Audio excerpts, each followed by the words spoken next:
देखें, अभी इसको भी समझाया गया कि वो लेन की अमलदारी जो है वो हर सूरत में करवानी है। सबसे बड़ी प्रॉब्लम ये है कि जिस तरह से ये गाड़ी जा रही है, ये बाइक की लेन में जा रही है, इसको इस लेन में नहीं जाना चाहिए था। ये भी अमल दरामद जो है वो अभी इस्लामाबाद ट्रैफिक पुलिस से करवाना है कि सिर्फ बाइक्स को इस लेन के ऊपर नहीं लेके आना, यहाँ पर जो गाड़ियाँ चल रही हैं उन्हें भी दूसरी लेन के ऊपर लेके आना है।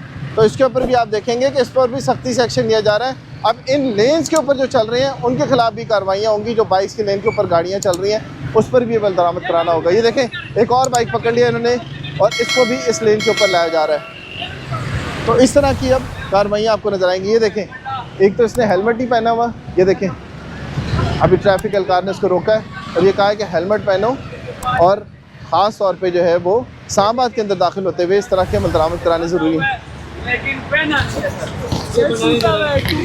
ये देखें, ये हेलमेट, ये देखें जी, अभी इन्होंने हेलमेट पीछे लाग लगाया हुआ है, लेकिन इन्होंने ये जहमत नहीं की कि मैं अपनी सेफ्टी के लिए इसको अपने सर पे पहन लूँ।